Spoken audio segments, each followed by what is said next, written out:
ಎಲ್ರಿಗೂ ನಮಸ್ಕಾರ. ಎಲ್ಲರೂ ಹೇಗಿದ್ದೀರಾ? ಎಲ್ಲರೂ ಚೆನ್ನಾಗಿದ್ದೀರಾ ಅಂದ್ಕೊಂಡಿದ್ವಿ. ನಾವು ಅಷ್ಟೇ ತುಂಬಾ ಚೆನ್ನಾಗಿದ್ದೀವಿ. ಇದು ಸಂಡೇ ಲಾಗು. ಸಂಡೇ ದಿನ ನನ್ನ ಮಗಳದು ಬ್ಲೆಸ್ಸಿದು 28ಗೆ ಬರ್ಡೇ ಇದೆ. ಬರ್ಡೇ ದಿನದ ಲಾಗ್ ಇದು. ನಮ್ಮ ಮನೆಯವರು ಬ್ಲೆಸ್ಸಿ ಅಷ್ಟೇ ಇಬ್ಬರು ಚರ್ಚಿಗೆ ಹೋಗಿ ಬಂದಿದ್ದರು. ಇವತ್ತೊಂದು ಸ್ವಲ್ಪ ನನಗೆ ಬೆಳಗ್ಗೆನೇ ತಲೆನೋವು ಸ್ಟಾರ್ಟ್ ಆಗಿಬಿಟ್ಟಿತ್ತು. ಹಾಗಾಗಿ ಚರ್ಚಿಗೆ ಎದ್ದೇಳೋಕ್ಕೆ ಆಗಲಿಲ್ಲ, ಹೋಗಲಿಲ್ಲ. ಇವಾಗ ಚರ್ಚಿಂದ ಅವರು ಬಂದಾಗಿದ್ಮೇಲೆ ಟಿಫನ್ ಎಲ್ಲ ಮಾಡಿಕೊಂಡು ದೋಸೆ ಮಾಡಿದ್ದೆ. ದೋಸೆ ತಿಂಡಿ ಎಲ್ಲ ತಿಂದು ಅದಾಗಿದ್ಮೇಲೆ ಮಧ್ಯಾಹ್ನ 1 ಗಂಟೆಯಿಂದ ಲಾಗ್ ಸ್ಟಾರ್ಟ್ ಆಗ್ತಾ ಇರೋದು. ಮೊದಲು ಹೋಟೆಲ್ಗೆ ಅಡುಗೆ ಮಾಡಿಕೊಟ್ಬಿಟ್ಟು ಅದಾಗಿದ್ಮೇಲೆ ಮನೇಲಿ ಇವತ್ತು ತುಂಬಾ ಕೆಲಸ ಇದೆ. ಅಂದರೆ ಮಗಳದು ಬರ್ತಡೇ ಇದೆ ಅಲ್ವಾ, ಹಬ್ಬಕ್ಕೂ ಒಂದು ಸ್ವಲ್ಪ ಸಾಮಾನೆಲ್ಲ ಶಿಫ್ಟ್ ಮಾಡೋದಿತ್ತಲ್ವ, ಹಾಗಾಗಿ ಏನು ಮಾಡಿದ್ದಿಲ್ಲ ಅಡುಗೆ ಎಲ್ಲ ಮನೇಲಿ. ಇವತ್ತಿನ ದಿನ ಮಾಡೋಣ ಅಂತ ಹೇಳ್ಬಿಟ್ಟು ಒಟ್ಟಿಗೆ ಹಬ್ಬಕ್ಕೂ ಏನೂ ಮಾಡಿಲ್ಲ. ಇನ್ನು ಅತ್ತೆ ಎಲ್ಲ ಮನೆ ಬಂದು ನೋಡೇ ಇಲ್ಲ. ಹಾಗಾಗ್ಬಿಟ್ಟು ಇವತ್ತೇ ಒಂದೇ ಸರಿಗೆ ಅಡುಗೆ ಎಲ್ಲ ಮಾಡಿಬಿಡೋಣ ಅಂಥೇಳಿ ಸಂಜೆಗೆ ಊಟಕ್ಕೆ ಕೇಕ್ ಎಲ್ಲ ಕಟ್ ಮಾಡಾಗಿದ್ಮೇಲೆ ಸಂಜೆ ಊಟಕ್ಕೆ ಇರೋದು. ಇವಾಗ ಫಸ್ಟು ಹೋಟೆಲ್ಗೆಲ್ಲ ಅಡುಗೆ ಮಾಡಿಟ್ಬಿಟ್ಟು ಅದಾಗಿದ್ಮೇಲೆ ನಮಗೆ ಮಧ್ಯಾಹ್ನಕ್ಕೆ ಊಟಕ್ಕೆ ಅಡುಗೆ ರೆಡಿ ಮಾಡ್ತಾಯಿದ್ದೀನಿ. ಸಿಂಪಲ್ಲಾಗಿ ಒಂದೇ ಟೈಮಿಗೆ ಒಂದು ಸ್ವಲ್ಪ ವೈಟ್ ರೈಸ್ ಇಟ್ಟು ಅದಾಗಿದ್ಮೇಲೆ ಒಂದು ಸ್ವಲ್ಪ ಚಿಕನ್ ಗ್ರೇವಿ ಮಾಡ್ತಾಯಿದ್ದೀನಿ ಒಂದೇ ಟೈಮ್ಗೆ ಆಗೋಷ್ಟು ಮಧ್ಯಾಹ್ನಕ್ಕೆ. ಈ ಕಡೆ ಅದನ್ನು ಮಾಡಿಬಿಟ್ಟು ಮಟನು ತೊಗೊಂಡು ಚಿಕನ್ ಎಲ್ಲ ಅದನ್ನು ಒಂದು ಸ್ವಲ್ಪ ಎಲ್ಲ ತೊಳೆದಿಟ್ಟು ಒಂದು ಸ್ವಲ್ಪ ಮಟನ್ ಬೇಯಿಸಿಟ್ಕೊಂಡ್ಬಿಟ್ರೆ ಈಸಿ ಆಗುತ್ತೆ ಅಂತ ಹೇಳ್ಬಿಟ್ಟು ಇಲ್ಲಿ ನೋಡಿ ಎಷ್ಟು ಚೆನ್ನಾಗಿ ಮನೆ ಹತ್ರನೇ ಆನೆ ಬಂದಿತ್ತು. ನಮ್ಮ ಸಾಕ್ಷಿಗಂತೂ ತುಂಬಾ ಖುಷಿ, ಮಕ್ಕಳಿಗಂತೂ ತುಂಬಾ ಖುಷಿ ಆಯಿತು. ಮನೆ ಹತ್ರನೇ ಬಂದಿತ್ತು. ತುಂಬಾ ಒಂಥರ ನೋಡೋದಕ್ಕೆ ಒಂಥರ ಖುಷಿ ಆಗುತ್ತೆ. ಒಂದು ಸ್ವಲ್ಪ ಕಬ್ಬಿನ ಹಾಲು ಬಂದಿತ್ತು. ಕಬ್ಬಿನ ಹಾಲೆಲ್ಲ ಒಂದು ಸ್ವಲ್ಪ ಕುಡಿದ್ಬಿಟ್ಟು ಮತ್ತು ಇವಾಗ ನೆಕ್ಸ್ಟು ಅಡುಗೆ ಸ್ಟಾರ್ಟ್ ಮಾಡ್ತಾಯಿದ್ದೀನಿ. ಮಧ್ಯಾಹ್ನ ನಮ್ಮದು ಊಟ ಎಲ್ಲ ಮುಗೀತು. ಚಿಕನ್ ಗ್ರೇವಿ ವೈಟ್ ರೈಸ್ ಅಷ್ಟೇ ಮಾಡಿದ್ದೆ. ಊಟ ಮಾಡಿಕೊಂಡು ಇವಾಗ ಒಂದು 3 ಗಂಟೆಯಿಂದ ಅಡುಗೆ ಸ್ಟಾರ್ಟ್ ಮಾಡ್ತಾಯಿದ್ದೀನಿ. ಯಾಕಂದರೆ ಒಂದು 6-6:30 ಅಡುಗೆ ಮುಗಿಸ್ಬಿಟ್ರೆ ಅದಾಗಿದ್ಮೇಲೆ ಮಕ್ಕಳಿಗೆಲ್ಲ ರೆಡಿ ಮಾಡಿಸಿ ಕೇಕ್ ಕಟ್ಟಿಂಗ್ ಮಾಡೋದೆಲ್ಲ ಸರಿ ಹೋಗುತ್ತೆ ಅಂತೇಳ್ಬಿಟ್ಟು ಮಾಡ್ತಾಯಿರೋದು. ಚಿಕನ್ ಸಾರು ಆಮೇಲೆ ಮಟನ್ ಸಾರು 2 ಮಾಡಬೇಕು. ಮಟನ್ನೇ ಒಂದು ಸ್ವಲ್ಪ ಬೇಯಿಸ್ಕೊಂಡು ಅದೆಲ್ಲ ಒಂದು ಸ್ವಲ್ಪ ಕೆಲಸ ಇರುತ್ತೆ. ಚಿಕನ್ ಹತ್ರ ಬೇಗ ಆಗಿಬಿಡುತ್ತೆ. ಮಟನ್ ಸಾರು, ಚಿಕನ್ ಸಾರು, ಗೀ ರೈಸು, ಕಬಾಬು, ಪಾಯಸ, ರೊಟ್ಟಿ ಮಾತ್ರ ಹೊರಗಿಂದ ತಂದಿದ್ವಿ.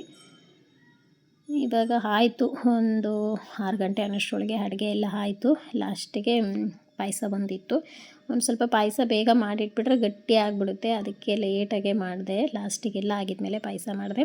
ಸಿಂಪಲ್ಲಾಗಿ ತೆಳ್ಳಗೆ ಶಾವಿಗೆ ಇರುತ್ತೆ ಅಲ್ವಾ, ಹಾಲು 2 ಲೀಟ್ರ್ ಹಾಲು ಹಾಕ್ಬಿಟ್ಟು ಚೆನ್ನಾಗಿ ಹಾಲು ಕುದ್ದಾಕಿದ್ಮೇಲೆ ಸಕ್ಕರೆ ಹಾಕಿ ಲಾಸ್ಟಿಗೆ ಇನ್ನೇನು ಇಳಿಸ್ತೀವಿ ಅನ್ನೋ ಟೈಮಲ್ಲಿ ಆ ಶಾವಿಗೆ ಹಾಕಿಬಿಟ್ರೆ ಸಾಕು. ಒಂದು ಸ್ವಲ್ಪ ಮಿಲ್ಕ್ ಮೇಡು, ಏಲಕ್ಕಿ ಪುಡಿ, ಡ್ರೈ ಫ್ರೂಟ್ಸ್ ಎಲ್ಲ ಒಂದು ಸ್ವಲ್ಪ ಫ್ರೈ ಮಾಡಿ ಹಾಕಿದ್ರೆ ಆಯಿತು. ತುಂಬಾ ಚೆನ್ನಾಗಿರುತ್ತೆ ಪಾಯಸ ಮಾತ್ರ. ತೆಳ್ಳನ ಶಾವಿಗೆಯಿಂದ ಪಾಯಸ ಮಾಡಿದ್ರೆ ತುಂಬ ಚೆನ್ನಾಗಿರುತ್ತೆ. ಇವಾಗ ಅಡುಗೆನೂ ಆಯಿತು. ಚಿಕನ್ ಸಾರು, ಮಟನ್ ಸಾರು, ಗೀ ರೈಸು, ಮಿಲ್ಕ್ ಮೇಡ್ ಒಂದು ಸ್ವಲ್ಪ ಹಾಕಿದ್ರೆ ಪಾಯಸಕ್ಕೆ ಟೇಸ್ಟ್ ಚೆನ್ನಾಗಿರುತ್ತೆ. ಹಾಗಾಗಿ ನಾನು ಯಾವಾಗಲೂ ಪಾಯಸ ಮಾಡಿದ್ರೆ ಒಂದು ಸ್ವಲ್ಪ ಮಿಲ್ಕ್ ಮೇಡ್ ಹಾಕ್ತಾ ಇರ್ತೀನಿ. ತುಂಬ ಚೆನ್ನಾಗಿರುತ್ತೆ ಟೇಸ್ಟು. ಇವಾಗ ಅಡುಗೆ ಎಲ್ಲ ಆಯಿತು. ಅಡುಗೆ ಎಲ್ಲ ಆಗಿದ್ಮೇಲೆ ಇವಾಗ ರೆಡಿ ಆಗ್ತಾ ಇರೋದು.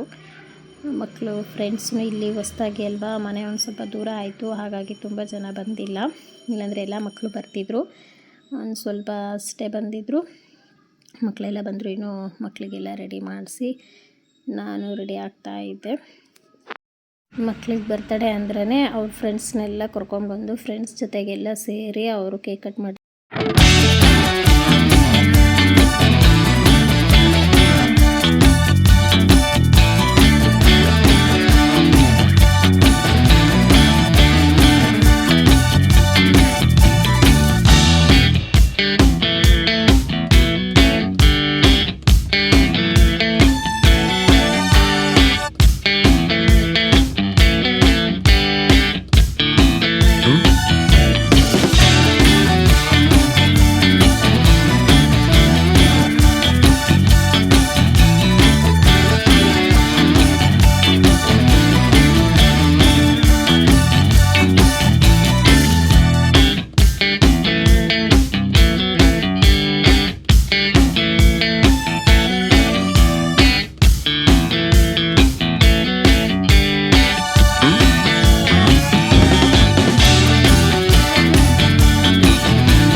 ಮಕ್ಕಳೆಲ್ಲ ಬ್ಲೆಸ್ಸಿ ಫ್ರೆಂಡ್ಸಿಗೆಲ್ಲ ಮೊದಲೇ ಊಟ ಹಾಕ್ಕೊಟ್ಬಿಟ್ಟೆ. ಒಂದು ಸ್ವಲ್ಪ ಕೇಕ್ ಕಟಿಂಗ್ ಲೇಟ್ ಆಯಿತು ಅಂತೇಳ್ಬಿಟ್ಟು, ಯಾಕಂದರೆ ನಮ್ಮ ಮೈದ್ನರೆಲ್ಲ ಬರಲಿ ಅಂತೇಳಿ ಒಂದು ಸ್ವಲ್ಪ ವೆಯ್ಟ್ ಮಾಡ್ತಾಯಿದ್ವಿ. ಅವ್ರದ್ದೆಲ್ಲ ಶಾಪ್ ಇದೆ ಅಲ್ವಾ, ಅವ್ರದ್ದೆಲ್ಲ ಕ್ಲೋಸ್ ಮಾಡಿ ಬರೋದಕ್ಕೆ ಒಂದು ಸ್ವಲ್ಪ ಲೇಟ್ ಆಗುತ್ತೆ ಅಂತೇಳ್ಬಿಟ್ಟು ಆ ಮಕ್ಕಳಿಗೆಲ್ಲ ಬೇಗನೆ ಊಟ ಕೊಟ್ಬಿಡೋಣ ಅಂಥೇಳಿ ಅವ್ರಿಗೆಲ್ಲ ಮಕ್ಕಳಿಗೆಲ್ಲ ಊಟ ಕೊಟ್ಟು ಅತ್ತೆ ಬಂದರು.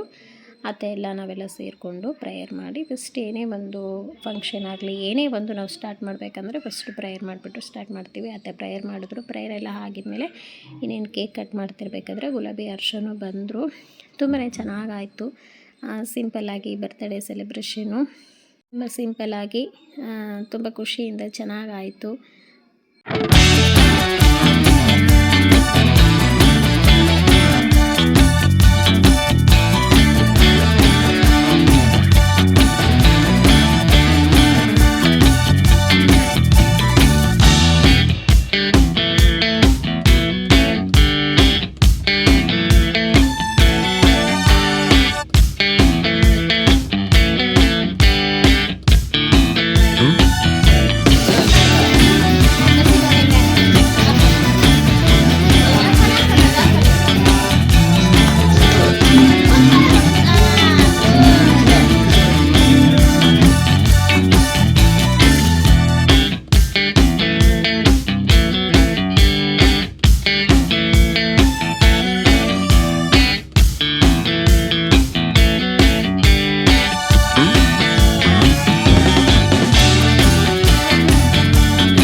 ಆಯಿತು. ಇನ್ನೇನು ಕೇಕ್ ಕಟ್ಟಿಂಗ್ ಎಲ್ಲ ಮುಗಿದಾಗಿದ್ಮೇಲೆ ಇನ್ನೇನೆಲ್ಲ ಊಟ ಮಾಡಿದ್ವಿ. ಅಂದರೆ ಇದು ತುಂಬ ಚಿಕ್ಕದಾಯಿತು ಹಾಲ್ ರೂಮು. ಮೊದಲಿಗಿದ್ವಲ್ವ ನಾವು, ತುಂಬ ದೊಡ್ಡದಾಗಿತ್ತು. ಎಲ್ಲರೂ ಒಟ್ಟಿಗೆ ಒಂದೇ ಸಲ ಕುಂತ್ಕೊಂಡು ಊಟ ಮಾಡೋ ಹಾಗೆ. ಬಟ್ ಇದು ಒಂದು ಸ್ವಲ್ಪ ಚಿಕ್ಕದಾಗಿ ಇರೋದ್ರಿಂದ ಒಂದು ಸ್ವಲ್ಪ ಜನ ಹಾಲ್ ರೂಮಲ್ಲಿ, ಮೇಲೆ ನನ್ನ ಫ್ರೆಂಡ್ ಪವಿ ಬಂದಿದ್ಲು, ಅವಳಿಗೆಲ್ಲ ಒಂದು ಸ್ವಲ್ಪ ಬೆಡ್ರೂಮಲ್ಲೇ ಕೊಟ್ಟೆ. ತುಂಬ ಲೇಟ್ ಆಗಿಬಿಟ್ಟಿತ್ತು, ಹಾಗಾಗ್ಬಿಟ್ಟು ಒಂದು ಸ್ವಲ್ಪ ಜನ ಅಲ್ಲಲ್ಲಿ ಡಿವೈಡ್ ಮಾಡ್ಕೊಂಡು ಊಟ ಮಾಡಿದ್ವಿ. ಇಷ್ಟೇ ಬರ್ತ್ಡೇ ಲಾಗು. ಹೇಗಿತ್ತು ಅಂತ ಹೇಳ್ಬಿಟ್ಟು ಕಮೆಂಟ್ ಮಾಡಿ, ಲೈಕ್ ಮಾಡಿ, ಶೇರ್ ಮಾಡಿ. ಹಾಗೆ ಗೀತಾ ಫ್ಯಾಮಿಲಿ ಚಾನಲನ್ನು ಯಾರಾದರೂ ಸಬ್ಸ್ಕ್ರೈಬ್ ಮಾಡ್ಕೊಳ್ದೆ ನೋಡ್ತಾ ಇದ್ದರೆ ಸಬ್ಸ್ಕ್ರೈಬ್ ಮಾಡ್ಕೊಳ್ಳಿ. ಪಕ್ಕದಲ್ಲಿರುವಂಥ ಬೆಲ್ ಐಕನನ್ನು ಹೊತ್ತಿ ಆಲ್ ಅಂತ ಕೊಟ್ಟರೆ ನಾನು ಹಾಕುವಂಥ ಪ್ರತಿಯೊಂದು ನೋಟಿಫಿಕೇಷನ್ ನಿಮಗೆ ಬರುತ್ತೆ. ಈ ವಿಡಿಯೋ ಏನಾದರೂ ಇಷ್ಟ ಆಗಿತ್ತಾದರೆ ಲೈಕ್ ಮಾಡಿ, ಕಮೆಂಟ್ ಮಾಡಿ. ಮತ್ತೊಂದು ಲಾಗ್ ಒಟ್ಟಿಗೆ ನಾನು ನಿಮ್ಮೊಟ್ಟಿಗೆ ಸಿಗ್ತೀನಿ. ಅಲ್ಲಿವರೆಗೂ take care. Thank you so much. Bye. I hope ಈ ವಿಡಿಯೋ ನಿಮಗೆ ಇಷ್ಟ ಆಗಿರುತ್ತೆ ಅಂದ್ಕೊತೀನಿ. Thanks for watching video.